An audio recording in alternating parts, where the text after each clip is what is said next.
അതുപോലെയാണോ മീര? നല്ല സ്വഭാവമാണെങ്കിൽ അവൾ അവിടെ നിൽക്കുന്നതിന് നമുക്കെന്താ? ഇതങ്ങനെയല്ലല്ലോ. മീരയോടും മീര കാണാൻ ചെല്ലുന്ന നമ്മളോടും ശത്രുവിനോടെന്ന പോലെയല്ലേ അവള് പെരുമാറുന്നത്? ഇപ്പൊ തന്നെ കണ്ടില്ലേ, ആദർശിനെ കാണാൻ പോവാൻ പോലും സൂരജ് മടിച്ചത്. ഇത് അഭിരാമിയെ പേടിച്ചിട്ടല്ലേ? എന്തെങ്കിലും ആവട്ടെ ബീനെ, നമുക്ക് കുറച്ച് അഡ്ജസ്റ്റ് ചെയ്യാം. എന്തായാലും സൂരജ് അങ്ങോട്ട് പോകാൻ തീരുമാനിച്ചിട്ടുണ്ടെങ്കിൽ മടിക്കാതെ പൊയ്ക്കോ. ആദർശ് അവിടെ ഉണ്ടല്ലോ, അതുകൊണ്ട് അഭിരാമിയുടെ ഭാഗത്തുനിന്ന് പ്രശ്നമൊന്നും ഉണ്ടാവില്ല. ശരി ഹരിയേച്ച.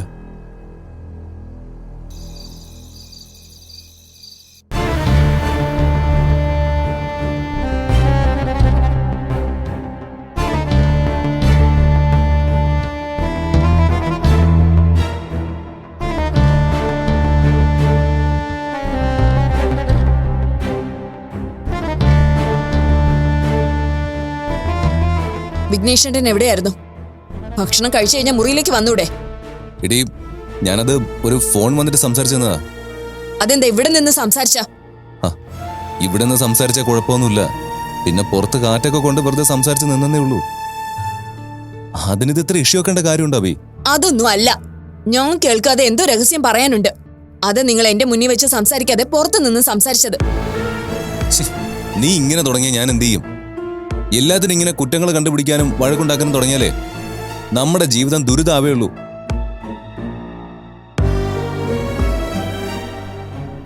അതല്ലെങ്കിൽ ഇനി ദുരിതം തന്നെ ആയിരിക്കും. അതെന്താടി? ആ മീര ഇവിടെ വരാതിരിക്കാൻ ഞാൻ എന്തൊക്കെ ചെയ്തതാ? അതെല്ലാം വെറുതെ ആയില്ലേ? അവൾ ഇവിടെ വന്നില്ലേ? അതാണോ നിന്റെ പ്രശ്നം? അതെ, അതാണ് എന്റെ പ്രശ്നം. അതില്ലാതാക്കാൻ നിങ്ങളെ കൊണ്ട് പറ്റുമോ? ഞാൻ വിചാരിച്ച നടക്കുന്ന കാര്യവും നല്ലത്. അല്ലെങ്കിൽ തന്നെ നിങ്ങൾ വിചാരിച്ച എന്ത് കാര്യമാണ് നടക്കുന്നത്? രാവിലെ എഴുന്നേറ്റ് കുറെ മസിലും പിരിപ്പിച്ച് നടക്കാന്നല്ലാതെ നിങ്ങളെ കൊണ്ട് എനിക്ക് എന്തെങ്കിലും പ്രയോജനം ഉണ്ടോ? അബി, നീ ഇങ്ങനെ ബോഡി ഷേമിങ് ചെയ്ത് സംസാരിക്കരുത്. അതൊട്ടും പൊളിറ്റിക്കലി കറക്റ്റ് അല്ല. ബെഡ്റൂമിനകത്ത് പൊളിറ്റിക്കലി കറക്റ്റായിട്ട് പെരുമാറാനൊന്നും മനുഷ്യരെ കൊണ്ട് പറ്റിയെന്നും വരില്ല. നിങ്ങൾ ഈ സോഷ്യൽ മീഡിയയിലെ റീൽസ് ഒക്കെ കണ്ടിട്ട് അതുപോലെ പെരുമാറാൻ എന്നോട് പറയരുത്. ഞാൻ പറയുന്ന പോലെ അബി പെരുമാറിയിരുന്നെങ്കിലേ ജീവിതം എത്ര സുന്ദരമായനെ. ഓഹോ, അപ്പൊ ഞാൻ ശരിയല്ല, എന്റെ പെരുമാറ്റവും ശരിയല്ല. നിങ്ങളുടെ ജീവിതം ദുരിതമാണ് അല്ലേ? എടി, വെറുതെ വഴക്കുണ്ടാക്കാൻ വേണ്ടി പറഞ്ഞതല്ല ഞാൻ. ചെറിയ കാര്യങ്ങൾ പറഞ്ഞ് വഷളാക്കി നീ വെറുതെ കോംപ്ലിക്കേറ്റഡ് ആക്കല്ലേ. അത് കൊള്ളാലോ. ഒരു 2 മിനിറ്റ് നമ്മൾ സംസാരിച്ചതിനിടയിൽ നിങ്ങൾ എന്റെ എത്ര കുറ്റങ്ങൾ പറഞ്ഞു എന്നറിയാമോ? ഞാൻ അങ്ങനെയൊന്നും ഉദ്ദേശിച്ച് പറഞ്ഞതല്ല ബി. പറയാനുള്ളതെല്ലാം പറഞ്ഞു കഴിഞ്ഞിട്ട് ഞാനൊന്നും ഉദ്ദേശിച്ചില്ല എന്ന് പറഞ്ഞ മതിയോ? ഞാനിപ്പോ എന്ത് ചെയ്യണമെന്ന് നീ പറഞ്ഞു വരുന്നത്? നിങ്ങൾ പറഞ്ഞതും ചെയ്തതും തെറ്റാണെന്ന് തോന്നുന്നുണ്ടെങ്കിൽ അറ്റ്ലീസ്റ്റ് സോറി പറയാനുള്ള മാന്യതെങ്കിലും കാണിക്കണം. ശരി, സോറി. 100 വട്ടം സോറി പോരെ? അപ്പൊ ചെയ്തത് തെറ്റാണെന്ന് അറിയാല്ലേ? അതെ, എല്ലാവേ എന്റെ തെറ്റ് തന്നെ. ആ ബോധം ഉണ്ടായിരുന്നാ മതി. ഇനി ആ മീരയുടെ കാര്യത്തിൽ കൂടി ഒരു തീരുമാനം ഉണ്ടാക്കി താ. എടി, മീരയുടെ കാര്യത്തിൽ ഞാൻ എന്ത് തീരുമാനം ഉണ്ടാക്കാനാ? അവള് ഈ വീട്ടില് വാഴിക്കാൻ പറ്റില്ല. എനിക്ക് അവളെ കാണുമ്പോ എന്തോ കാരണമില്ലാത്ത ഇറിറ്റേഷൻ എന്റെ ഉള്ളം കാലിന്ന് പെരുത്ത് കയറുക. ഒരു കാര്യം ചെയ്യാം, അത്രയ്ക്ക് പ്രശ്നം ഉണ്ടെങ്കിലേ നമുക്ക് ഇവിടെ നിന്ന് മാറി താമസിക്കാം. നമുക്ക് നമ്മുടെ വീട്ടിലേക്ക് പോവാം. അത് വേണ്ട. നമ്മൾ വീട്ടിൽ പോയിട്ട് എന്ത് ചെയ്യാനാ? നിങ്ങൾ രാവിലെ എഴുന്നേറ്റ് ജിമ്മിൽ പോവും, അത് കഴിഞ്ഞ് വന്നിട്ട് ഓഫീസിലും പോവും. അതുകൊണ്ട് ഞാൻ ആ വീട്ടില് തനിയെ ജയിലിൽ കഴിയും പോലെ കഴിയണം. എനിക്കിനി അതിന് വയ്യ. ഇവിടെ എല്ലാവരും ഉണ്ടല്ലോ, ഞാൻ ഇവിടെ തന്നെ താമസിക്കും. ഓ, ഇതെല്ലാം നീ തന്നെയാ പറയുന്നത്. പിന്നെ ഞാൻ എന്ത് ചെയ്യാനാ?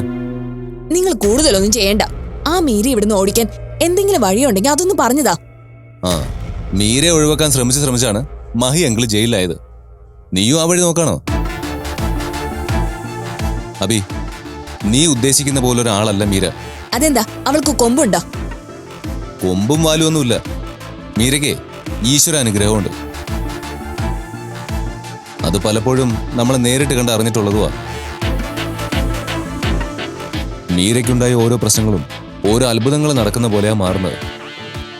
അതിനൊക്കെ ഈശ്വരാനുഗ്രഹം എന്നല്ലാതെ വേറെന്താ പറയേണ്ടത്? അതൊക്കെ അവളുടെ ഭാഗ്യത്തിന് സംഭവിക്കുന്നതാ. അതിനൊന്നും ഇത്ര ഹൈപ്പ് കൊടുക്കേണ്ട കാര്യമൊന്നുമില്ല. എന്റെ മനസ്സിൽ തോന്നിയ കാര്യം ഞാൻ പറഞ്ഞു. നിനക്ക് മീരയോടുള്ള ദേഷ്യം കാരണം ഞാൻ പറഞ്ഞത് അംഗീകരിക്കാൻ പറ്റാത്തത്. ഈ പ്രശ്നത്തിനെല്ലാം കാരണം നിങ്ങളാ. ഏ? ഞാനോ? അതെ, നിങ്ങളുടെ പെങ്ങളെ കൊണ്ട് അവനെ കെട്ടിക്കാന്ന് പറഞ്ഞിരുന്നതാ ഈ അവസ്ഥ ഉണ്ടായത്. അല്ലെങ്കിൽ എന്റെ ഫ്രണ്ടിന്റെ അനിയത്തിയെ കൊണ്ട് ഞാൻ ആദർശന്റെ വിവാഹം നടത്തിയെന്നെ. ഇതിപ്പോ നമ്മുടെ കുടുംബവുമായി ഒട്ടും ചേരാത്ത ഒരുത്തിയെ കെട്ടിലമ്മ ആക്കിയപ്പോ സമാധാനം ആയല്ലോ. ഇനിയിപ്പോ കിടക്കാം, അതാണ് എനിക്ക് നല്ലത്.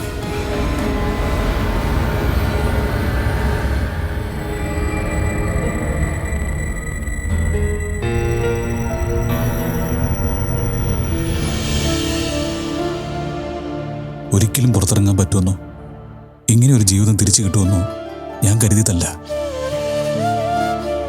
എന്നിട്ടും മീരയുടെ പരിശ്രമവും ഈശ്വരന്മാരുടെ അനുഗ്രഹം എല്ലാം കൊണ്ട് എനിക്ക് ഈ ഭാഗ്യമുണ്ടായി. ഇതിൽ എന്റെ പരിശ്രമമൊന്നും ഇല്ല ആദർശേട്ടാ. ഈശ്വരാനുഗ്രഹം കൊണ്ട് മാത്രം ആ കുറ്റവാളിയെ സിഐക്ക് പിടിക്കാൻ പറ്റിയതും പ്രതിക്ക് കുറ്റം സമ്മതിക്കാൻ തോന്നിയതും. സിഐ സാർ ഒട്ടും സമയം കളയാതെ കോടതിയിൽ റിപ്പോർട്ട് കൊടുക്കുകയും കോടതി ഉടനെ തന്നെ ആദർശേട്ടനെ റിലീസ് ചെയ്യണമെന്നുള്ള ഓർഡറും കൊടുത്തു. അതാ ആദർശേട്ടന് വേഗം പുറത്തിറങ്ങാൻ സാധിച്ചത്. എന്നാലും മീരി അച്ഛനും കൂടി എത്ര പ്രാവശ്യം സിഐയെ കണ്ട് ഈ കേസ് വീണ്ടും അന്വേഷിക്കണമെന്ന് ആവശ്യപ്പെട്ടു. അതുകൊണ്ടല്ലേ കേസിനെക്കുറിച്ച് കൃത്യമായ ധാരണ സിഐക്കുണ്ടായത്. എല്ലാം കൂടി ഒരുമിച്ച് സംഭവിച്ചപ്പോൾ അത് നമുക്ക് അനുകൂലമായിട്ട് വന്നു. അത് ഭഗവാന്റെ അനുഗ്രഹം മാത്രം. ഭഗവാൻ എന്നെ അങ്ങനെ സഹായിച്ചെങ്കിൽ അത് മീരയുടെ പ്രാർത്ഥനയുടെ ഫലം മാത്രമായിരിക്കില്ലേ? ഇന്ദുവിന്റെ ചേട്ടൻ മരിച്ചത് ഞാൻ കാരണമല്ലേ? അതിന്റെ ദോഷവും ശിക്ഷയും ഞാൻ എത്ര കാലം അനുഭവിക്കേണ്ടതായിരുന്നു. ആ കർമ്മദോഷം എല്ലാം ഇപ്പൊ കഴിഞ്ഞു ആദർശേട്ടാ. അത് തീരാൻ വേണ്ടിയായിരിക്കും ചെയ്യാത്ത തെറ്റിന് കുറച്ചു കാലമെങ്കിലും ആദർശേട്ടന് ജയിലിൽ കഴിയേണ്ടി വന്നത്. അതെ, അങ്ങനെ തന്നെ ഞാനും കരുതുന്നത്. അതുകൊണ്ടാ ജയിലിൽ കിടന്നതിനെ കുറിച്ച് ഓർത്ത് ഞാൻ അധികമൊന്നും സങ്കടപ്പെടാതിരുന്നത്. ഈ തെറ്റ് ഞാൻ ചെയ്തില്ലെങ്കിലും ആ കുടുംബത്തിൽ ഞാൻ കാരണം കണ്ണീര് വീണിട്ടുണ്ട്. അവർക്ക് വേണ്ടിയിട്ട് നമുക്ക് എന്തെങ്കിലും ചെയ്യണം മീര. ഞാൻ ആ അച്ഛനെയും അമ്മയും ഇടയ്ക്ക് പോയി കാണാറുണ്ട്. ഇനി നമുക്ക് ഒരുമിച്ച് പോയി അവരെ കാണാം ആദർശേട്ടാ. ഉറപ്പായിട്ടും പോവാം. പിന്നെ മീരയും സൂരജ് വിശാലും ഒക്കെ എന്നെ പുറത്തിറക്കാൻ ചെയ്തതൊക്കെ ഞാൻ അറിയുന്നുണ്ടായിരുന്നു. മീര ഇവിടുന്ന് വീട്ടിൽ പോകാനുണ്ടായ സാഹചര്യം സൂരജ് എന്നെ അറിയിക്കുകയും ചെയ്തു. പലതും അനുഭവിക്കേണ്ടി വന്നിട്ടും താൻ ഒരു പരാതി എന്നോട് ഇതുവരെ പറഞ്ഞില്ല. അങ്ങനെ എനിക്ക് സഹിക്കാൻ പറ്റാത്ത പ്രശ്നങ്ങളൊന്നും ഇതുവരെ ഉണ്ടായിട്ടില്ല. ക്ഷമയും സഹനമൊക്കെ അത് അർഹിക്കുന്നവർക്കാണ് നൽകേണ്ടത്. അല്ലാത്തവരോട് ആ രീതിയിൽ പെരുമാറിയാൽ അതവർ അവസരമായിട്ട് കണ്ട് മുതലെടുപ്പ് നടത്തും. അതിന് നിന്നു കൊടുക്കരുത്. ഞാൻ കാരണം ഒരു പ്രശ്നവും നമ്മൾ സ്നേഹിക്കുന്നവർക്ക് ഉണ്ടാവരുത് ആദർശേട്ടാ. അതിനുവേണ്ടി കുറേയൊക്കെ സഹിക്കാൻ എനിക്ക് പറ്റും. തന്നെ പറഞ്ഞു തിരുത്താൻ പറ്റുമെന്ന് എനിക്ക് തോന്നുന്നില്ല. തനിക്ക് എങ്ങനെയാണോ ഇത്ര പാവമായിട്ട് ജീവിക്കാൻ പറ്റുന്നത്? ആദർശേട്ടൻ വെറുതെ എന്നെ പൊഴുത്തി സംസാരിക്കണ്ട. കണ്ടോ, സത്യം പറയാനും താൻ സമ്മതിക്കില്ല അല്ലേ? അയ്യോ, എന്നെ പുകഴത്തില്ല എന്ന് പറയുന്ന ലോകത്തിലെ ആദ്യത്തെ പെൺകുട്ടി താനായിരിക്കും. ആദർശേട്ടനും ഈ വീട്ടിലുള്ള എല്ലാവരും എന്നും സന്തോഷമായിട്ടിരിക്കണം. എനിക്ക് അതേ ആഗ്രഹമുള്ളൂ. അത് നടക്കും. പക്ഷെ അതിനൊപ്പം താനും എന്നും സന്തോഷമായിരിക്കണം. ഞാൻ ഹാപ്പിയാ. അത് മതി. എടോ, നമുക്ക് നാളെ ഒരു ക്ഷേത്രത്തിൽ പോകണം. ആ, പോവാലോ. ഏത് ക്ഷേത്രത്തിലാ? മുമ്പ് ഞാൻ സ്കൂളിൽ പഠിക്കുന്ന സമയത്ത് അച്ഛൻ്റെ ഒപ്പം പോയിട്ടുള്ളൊരു ക്ഷേത്രമുണ്ട്. ആ ക്ഷേത്രം ഞാൻ ഒരു ദിവസം സ്വപ്നം കണ്ടു. അവിടെ പോകണമെന്നൊരു തോന്നല്. ജീവിതത്തിൻ്റെ ഒരു പുതിയ തുടക്കം അവിടെ തൊഴുതുകൊണ്ടാവട്ടെ. ശരി, രാവിലെ തന്നെ നമുക്ക് അങ്ങോട്ട് പോവാം.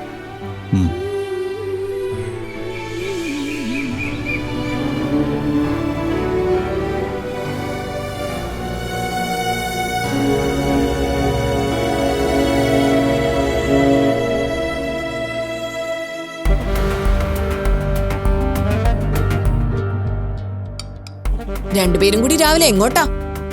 അമ്പലത്തിൽ പോണം. അത് കഴിഞ്ഞിട്ടേ ബാക്കി പ്ലാനുള്ളൂ. അമ്പലത്തിൽ തനിച്ചായിരുന്നല്ലോ പോക്ക്. ഇപ്പൊ ആദർശ അമ്പലവാസിയായി തുടങ്ങിയോ? നമ്മൾ ഒരിക്കലും പ്രതീക്ഷിക്കാത്ത രീതിയിലല്ലേ ജീവിതത്തിൽ ഓരോന്നും സംഭവിക്കുന്നത്. പല അനുഭവങ്ങളും നമ്മുടെ കാഴ്ചപ്പാടിൽ വ്യത്യാസം വരുത്തും. എൻ്റെ ജീവിതത്തിലെ ഒരു ഘട്ടം അവസാനിച്ചു. ഇതൊരു പുതിയ തുടക്കമാണ്. അത് ഐശ്വര്യമായിട്ട് തുടങ്ങണമെന്ന് കരുതി, അത്രേ ഉള്ളൂ. ജീവിതം ഭാര്യയുടെ ചെൽപ്പടിക്കാക്കുന്നത് നല്ലതാണെന്ന് ചില സമയങ്ങളിൽ തോന്നലുണ്ടാവും. പക്ഷേ അത് സ്വന്തം നിലപാടുകൾ മറന്നാവുന്നത് നല്ലതിനല്ല. കുറെ നാള് കഴിയുമ്പോ അതോർത്ത് ദുഃഖിക്കേണ്ടി വരും. ചേച്ചി എന്താ ഇങ്ങനെ പറയുന്നത്? അബി, വാക്കുകൾ സൂക്ഷിച്ച് ഉപയോഗിക്കണം. ഇന്ന് ഞങ്ങൾക്ക് ഒരുമിച്ച് ഒരുപാട് സ്ഥലങ്ങളിൽ പോകാനുണ്ട്, പലരെയും കാണാനുമുണ്ട്. രാവിലെ വീട്ടിൽ നിന്ന് ഇറങ്ങാൻ തുടങ്ങുമ്പോഴേ മനസ്സിന് ഇറിറ്റേഷൻ ഉണ്ടാക്കുന്ന രീതിയിൽ സംസാരിക്കരുത്. അബി വിഘ്നേഷിനെ കൊണ്ടു നടക്കുന്ന രീതിയിൽ മീര ഒരിക്കലും എന്നോട് പെരുമാറിയിട്ടില്ല. അബിയുടെ രീതികൾ വെച്ച് മീരയെ അളക്കാനും ശ്രമിക്കരുത്. ആദർശേ, ഞാൻ പറഞ്ഞതിൽ തെറ്റുള്ളതായി എനിക്ക് തോന്നുന്നില്ല. കുട്ടിക്കാലം മുതലേ ഒന്നിച്ചു വളർന്നവരല്ലേ നമ്മള്. നീ ക്ഷേത്രത്തിൽ പോവാനോ പ്രാർത്ഥിക്കാനോ ഉത്സാഹം കാണിക്കുന്നത് ഞാൻ ഇതുവരെ കണ്ടിട്ടില്ല. ഇതിപ്പോ പെട്ടെന്ന് രാവിലെ ഭാര്യയും കുട്ടി ക്ഷേത്രത്തിൽ പോവാൻ തുടങ്ങുന്നു, ജീവിതത്തിന്റെ പുതിയ തുടക്കമാണെന്ന് പറയുന്നു. അത്തരം മാറ്റങ്ങൾ കാണുമ്പോ മീരയുടെ വഴിയിലേക്കാണോ നിന്റെ യാത്രയെന്നും എനിക്ക് തോന്നിപ്പോയി. അതുകൊണ്ടാണ് ഞാൻ അങ്ങനെ പറഞ്ഞത്. മീര ചെയ്യുന്നത് നല്ല കാര്യങ്ങളാണെങ്കിൽ ആ വഴിക്ക് ഞാൻ പോകുന്നോണ്ട് എന്താ പ്രശ്നം? അത് പെരുവഴി ആവാതിരിക്കാൻ ഒരു മുൻകരുതലിന് വേണ്ടി പറഞ്ഞതാ. നീ നിനക്ക് ഇഷ്ടമുള്ളതുപോലെ ചെയ്തോ. ഇനി ഞാൻ പറഞ്ഞതിന്റെ പേരിൽ ഒരു പ്രശ്നവും വേണ്ട. പിന്നെ രണ്ടുപേരും കൂടി ഇന്ന് ആൾക്കാരെ കാണാനും പല സ്ഥലത്തും പോകാനാണ് പ്ലാനെങ്കിൽ കമ്പനിയിലെ കാര്യങ്ങൾ എങ്ങനെയാണ്? കമ്പനി കാര്യങ്ങൾക്ക് എന്ത് പറ്റി? നീ ഇല്ലാതിരുന്ന സമയത്ത് ഞാനാണ് കമ്പനിയിലെ കാര്യങ്ങൾ നോക്കിയിരുന്നത്. ഇനിയിപ്പോ നീ തിരിച്ചു വന്ന സ്ഥിതിക്ക് ഞാൻ അങ്ങോട്ട് വരേണ്ട കാര്യമില്ലല്ലോ. അങ്ങനെ വരാതിരിക്കേണ്ട കാര്യമൊന്നുമില്ല. കമ്പനി അബിയുടെയും കൂടിയല്ലേ. അപ്പൊ അവിടെ വന്ന് കാര്യങ്ങൾ നോക്കേണ്ടത് അബിയുടെയും കൂടെ ഉത്തരവാദിത്വമല്ലേ? അമ്മേ, ഞങ്ങളൊന്ന് പുറത്തേക്ക് പോവാം. ആദ്യം അമ്പലത്തിലൊന്ന് പോകണം, എന്നിട്ട് 1-2 സ്ഥലങ്ങളിൽ കൂടി പോയിട്ടേ വരൂ. ശരി മോനെ, ആദ്യം ക്ഷേത്രത്തിൽ പോകാൻ തീരുമാനിച്ചത് നന്നായി. എല്ലാ സങ്കടങ്ങളും ദോഷങ്ങളും മാറി ജീവിതത്തിൽ പുതിയൊരു തുടക്കം ഉണ്ടാകട്ടെ. ഞങ്ങളൊന്ന് പോയിട്ട് വരട്ടെ. ശരി.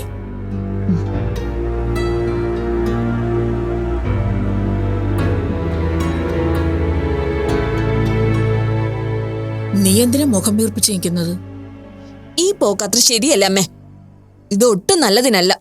അവര് ഭാര്യയും ഭർത്താവും ഒരുമിച്ച് പോകുന്നതിന് നീ എന്തിനാ അസൂയപ്പെടുന്നത്? അമ്മ ആദർശ് മീരയുടെ വഴിയിലേക്ക് മാറിക്കൊണ്ടിരിക്കുക.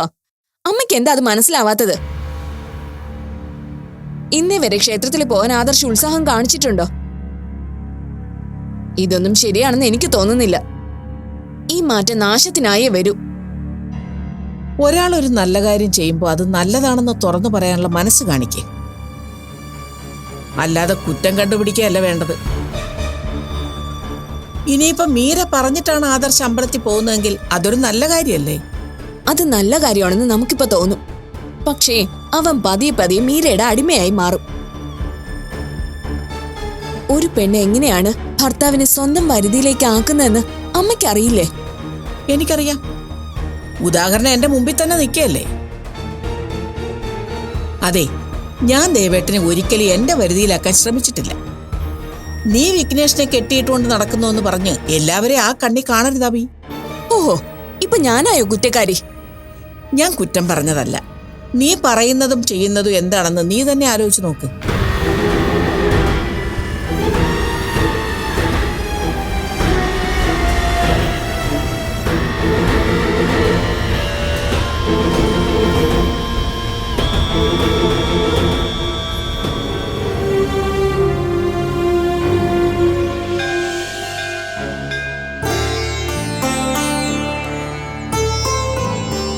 ഭഗവാനെ, ഒരുപാട് പരീക്ഷണങ്ങളെ അതിജീവിച്ച ആദർശേട്ടൻ നിൽക്കുന്നത്. ചെയ്യാത്ത തെറ്റിന്റെ പേരിൽ ഒരുപാട് വേദനിച്ചു. ഇനിയും ആ പാവത്തിനെ പരീക്ഷിക്കാതെ എല്ലാ അനുഗ്രഹങ്ങളും കൊടുത്ത് ആശീർവദിക്കണേ.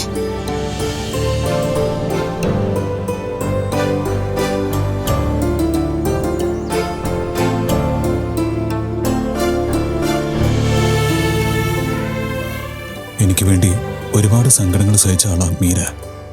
ഞാനിന്ന് അവിടെ നിൽക്കുന്നുണ്ടെങ്കിൽ അതിന് പോലും കാരണം എൻ്റെ മീരയാ. ഇനിയുള്ള ജീവിതം മീരയ്ക്ക് വേണ്ടിയാ.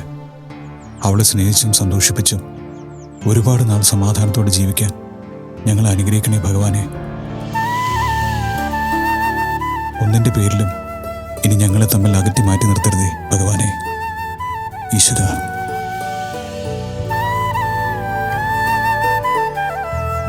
മീര, നമുക്കൊന്ന് പ്രദർശനം വയ്ക്കാം.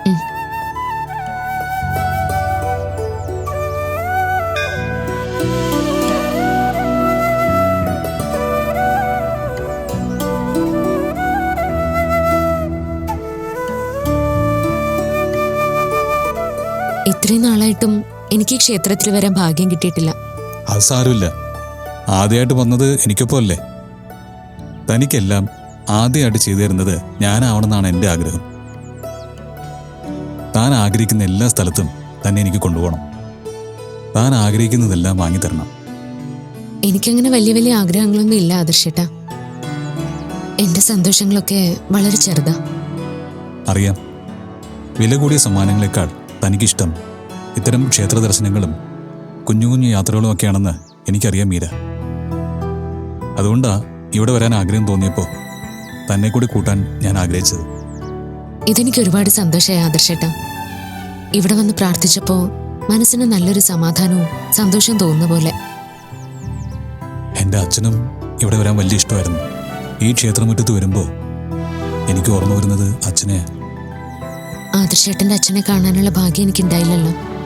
പക്ഷേ എൻ്റെ അച്ഛൻ്റെ ആത്മാവ് ഒരുപാട് സന്തോഷിക്കുന്നുണ്ടാവും. അച്ഛൻ ആഗ്രഹിച്ചിരുന്നത് ഇതുപോലെ ഒരു മരുമകളെ തന്നെയാവും. അതെനിക്ക് ഉറപ്പാ. ആദർശേട്ടൻ ഇങ്ങനെ പറയുന്ന കേൾക്കുമ്പോൾ മനസ്സിന് വല്ലാത്ത സന്തോഷം തോന്നുക. എനിക്ക് തന്നെ കിട്ടിയത് ഒരു വലിയ ഭാഗ്യമായിട്ട് തന്നെ ഞാൻ കരുതുന്നത്. വിവാഹം വേണ്ടാന്ന് ചിന്തിച്ച് വിവാഹം കഴിക്കാതിരുന്നത് നന്നായെന്ന് ചിലപ്പോഴൊക്കെ എനിക്ക് തോന്നിയിട്ടുണ്ട്. അന്ന് അമ്മയുടെ വാക്ക് കേട്ട് ഏതെങ്കിലും ഒരു പെൺകുട്ടി വിവാഹം കഴിച്ചിരുന്നെങ്കിൽ ഈ വലിയ ഭാഗ്യം എനിക്ക് നഷ്ടമാവില്ലായിരുന്നോ? ആർക്കാരെന്നുള്ളത് ഈശ്വര നിശ്ചയം ആദർശേട്ടാ. അല്ലെങ്കിൽ പല കാരണങ്ങളെ കൊണ്ട് മുടങ്ങിപ്പോയേണ്ട വിവാഹമായിരുന്നില്ലേ നമ്മുടേത്? അതെ, സത്യം പറയാലോ. മീര എൻ്റെ ജീവിതത്തിലേക്ക് വരുന്നവരെ എനിക്കത്ര വിശ്വാസമൊന്നും ഉണ്ടായിരുന്നില്ല. അമ്മയുടെ നിർബന്ധത്തിന് വല്ലപ്പോഴങ്ങനെ ക്ഷേത്രത്തിൽ പോകുന്നല്ലാതെ അധികം ക്ഷേത്രങ്ങളിലൊന്നും പോവില്ലായിരുന്നു. പക്ഷെ ഇപ്പോൾ മീര എൻ്റെ ജീവിതത്തിലേക്ക് വന്നപ്പോൾ ഞാനും ആദർശ ശക്തിയെ വിശ്വസിച്ചു തുടങ്ങി. ക്ഷേത്രങ്ങളിൽ പോകാനും ഭഗവാനോട് ഇഷ്ടങ്ങളും സന്തോഷങ്ങളും തുറന്നു പറയണമെന്നുള്ളൊരു ചിന്ത മനസ്സിൽ തോന്നുന്നുണ്ട്. ഈശ്വരനിൽ എപ്പോഴും അടിയുറച്ച് വിശ്വസിക്കണം ആദർശേട്ടാ. എൻ്റെ ലൈഫിൽ പ്രശ്നങ്ങളുണ്ടാവുമ്പോൾ ഞാൻ ഭഗവാനിൽ കൂടുതൽ കൂടുതൽ അടുക്കാനാണ് ശ്രമിക്കുന്നത്. മനസ്സിലായി. ആ അനുഗ്രഹം കൂടിയുള്ളതുകൊണ്ടാണ് എനിക്ക് വേണ്ടി എന്നെ രക്ഷപ്പെടുത്താൻ ഇത്രയും റിസ്ക്കുള്ള കാര്യം മീരയ്ക്ക് വളരെ വേഗം സാധിച്ചെടുക്കാൻ കഴിഞ്ഞത്. ഞാൻ ഒറ്റയ്ക്കായിരുന്നില്ലല്ലോ. സൂരജും വിശാലേട്ടനും എല്ലാവരും എനിക്കൊപ്പം ഉണ്ടായിരുന്നല്ലോ. പിന്നെ ഞാൻ പലതവണ പറഞ്ഞില്ലേ, അതൊന്നും എൻ്റെ മാത്രം കഴിവല്ല. എനിക്ക് തനിച്ചൊന്നും ചെയ്യാൻ സാധിക്കില്ല. എനിക്കൊപ്പം എല്ലാവരും ഉള്ളതുകൊണ്ട് കൂടിയാ എനിക്ക് എന്തെങ്കിലുമൊക്കെ ചെയ്യാൻ സാധിച്ചത്. അറിയാം. ഒന്നും ചെയ്തില്ലെങ്കിൽ പോലും ഞാൻ എന്തൊക്കെയോ ചെയ്തു എന്ന് പറയാൻ ആഗ്രഹിക്കുന്ന ആൾക്കാരാണ് നമുക്ക് ചുറ്റുമുള്ളത്. എന്നിട്ടും മീരയുടെ ഈ മനസ്സ്. ആദർശേട്ടാ, ഞാൻ ചെയ്തത് എൻ്റെ കടമയാ. ഏതൊരു ഭാര്യയും ചെയ്യേണ്ട കർത്തവ്യം. അതിനെങ്ങനെ ഗ്ലോറിഫൈ ചെയ്യേണ്ട കാര്യമൊന്നുമില്ല. വാ, നമുക്ക് പോവാം.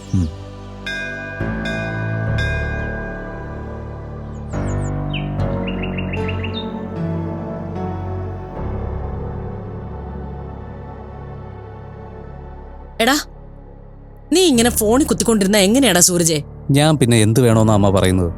നിന്റെ ജോലിക്കാര്യത്തെ കുറിച്ചാ ഞാൻ പറഞ്ഞത്. ആദർശ് വന്നല്ലോ, മീരയുടെ ജീവിതവും പഴയതുപോലായി. ഇനി തീരുമാനം ഉണ്ടാവേണ്ടതേ നിന്റെ കാര്യത്തിലാ. അമ്മ ഓടിച്ചെന്നാ എവിടെയെങ്കിലും ജോലി കിട്ടുമോ? ഞാൻ ശ്രമിക്കുന്നുണ്ട്. വൈകാതെ എവിടെയെങ്കിലും ശരിയാവും. ഞാൻ ആദർശിന്റെ കമ്പനിയിൽ ജോലിക്ക് കയറുന്ന കാര്യം പറയുമ്പോ നീ എന്താ ഈ പറയുന്നേ? അത് വേണോ അമ്മേ? എന്താ വേണ്ടാത്തത്? നീ ഇത്രയും മെനക്കെട്ടിട്ട് തല്ല് വരെ കൊണ്ടിട്ട് അതിനൊരു പ്രയോജനം ഉണ്ടാവണ്ടേ? അല്ലെങ്കിൽ തന്നെ ആദർശ് നിന്നോട് ജോലിക്ക് കയറാൻ പറഞ്ഞതല്ലേ? അതെ, പക്ഷെ ഇപ്പോൾ നമ്മളത് എന്ന് ആവശ്യപ്പെടുന്നത് ശരിയാണോ? അല്ലെങ്കിലും ആ കമ്പനിയിൽ എനിക്ക് ജോലി തരാൻ ആദർശേട്ടൻ മാത്രം വിചാരിച്ചാൽ പോരല്ലോ. അത്തരം വലിയ കാര്യങ്ങളൊന്നും നീ ചിന്തിക്കണ്ട. ജോലി തരാന്ന് പറഞ്ഞത് ആദർശാണെങ്കിൽ തരും, അത് എനിക്കുറപ്പാ. അത് എനിക്കും അറിയാമേ. പക്ഷെ എനിക്കിപ്പോൾ അങ്ങനെ ഒരു താല്പര്യമൊന്നുമില്ല. മീരയുടെ ജീവിതം നന്നായിട്ടിരിക്കണം, അവൾ ആദർശേട്ടനൊത്ത് ഹാപ്പിയായിട്ട് ജീവിക്കണം. ആ ഒരു ആഗ്രഹം മാത്രമേ എനിക്കിപ്പോൾ ഉള്ളൂ. മീരെ നീ സ്നേഹിക്കുന്നതിൽ എനിക്ക് പരാതിയൊന്നുമില്ല. പക്ഷേ അത് സ്വന്തം ഭാവി മറന്നുകൊണ്ടാവരുത്. ഞാൻ ജീവിച്ചത് മുഴുവനും നിനക്ക് വേണ്ടിയാ. നിനക്ക് നല്ലൊരു ജീവിതവും ഭാവിയും ഉണ്ടാകട്ടെ എന്ന് കരുതിയാ ഞാനിതെല്ലാം ചെയ്തത്. എന്നിട്ട് എല്ലാം നടക്കുന്ന സമയം എത്തിയപ്പോ നീ എന്തിനാ മാറ്റി ചിന്തിക്കുന്നത്? അങ്ങനെയല്ല അമ്മേ, ഞാൻ കാരണം മീരയ്ക്കൊരു പ്രശ്നം ഉണ്ടാവരുത്. ആദർശേട്ടൻ ആളൊരു പാവമാണ്. ഇപ്പോൾ ഈ കുറച്ച് നാളുകൊണ്ട് തന്നെ ഒരുപാട് ടെൻഷനും വിഷമവും അവർ അനുഭവിച്ചു കഴിഞ്ഞു. ഇനിയുള്ള സമയം അവർ സമാധാനത്തോടെ ജീവിക്കണം. ആ ഒരു ചിന്ത മാത്രമേ ഇപ്പോൾ എൻ്റെ മനസ്സിലുള്ളൂ.